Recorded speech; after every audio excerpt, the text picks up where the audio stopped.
अहम खबर आपको देंगे। खत की तहकीकात के लिए दायर दरखास्त नाकाबिल समात करार दे दी गई है। इस्लामाबाद हाई कोर्ट ने 1 लाख रुपए जुर्माने के साथ दरखास्त खारिज कर दी है।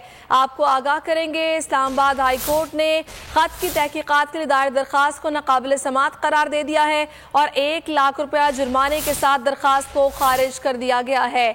फिर से आपको आगाह करेंगे, खत जो कि साजिश के हवाले से था, उसकी तहकीकात के लिए दायर दरखास्त को नाकाबिल समात करार देकर खारिज कर दिया है। 1 लाख रुपए का जुर्माना भी किया गया है। इस्लामाबाद हाई कोर्ट से आपको अहम खबर दे रहे हैं। खत जिसके हवाले से कहा गया कि बैरूनी साजिश कर रिजीम चेंज की कोशिश की गई है, साजिश की गई है और उस खत की तहकीकात के लिए दायर दरखास्त को नाकाबिल समात करार देकर इस्लामाबाद हाई कोर्ट ने 1 लाख के जुर्माने के साथ दरखास्त खारिज कर दी है। 1 लाख रुपया जुर्माना भी किया गया है, दरखास्त को खारिज कर दिया गया है। इससे पहले कमीशन बनाने का कहा गया था, वो भी एतराज़ लगाकर वापस कर दिया गया। ये कहा गया 8 नुक्ते उठाए गए, एतराज़ात उठाए गए, जिसमें कहा गया कि मफाद आमा का कोई मामला नहीं है।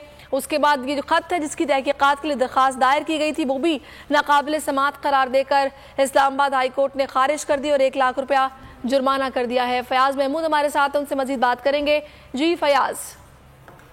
जी, इस्लामाबाद हाई कोर्ट के चीफ जस्टिस सफर मिर्ज़ा ने इस केस का फैसला सुना दिया है और दरखास्त को नाकाबिल समात करार देते हुए दरखास्त गुजार पर 1 लाख रुपए जुर्माना भी आयद कर दिया है। इसको अदालती वक्त का रिहा करार दिया गया है और अदालत ने यह भी कहा है कि ये जो डिप्लोमेटिक केबल है, इसको मुतनाज़ा बनाकर रियासती मफादात को नुकसान पहुंचाने की कोशिश की गई है। तो इसलिए अदालत दरखास्त गुजार पर 1 लाख रुपए जुर्माना आयद करती है और ये जुर्माने की रकम कॉपी है फैसले की मिलने के 15 रोज के अंदर रजिस्ट्रार ऑफिस के पास जमा करवाने की हिदायत की गई है और इस रकम को जो रियासती जो एक्सपेंस है उस रकम में जमा करवाने की हिदायत की गई है। जी, बहुत शुक्रिया फयाज।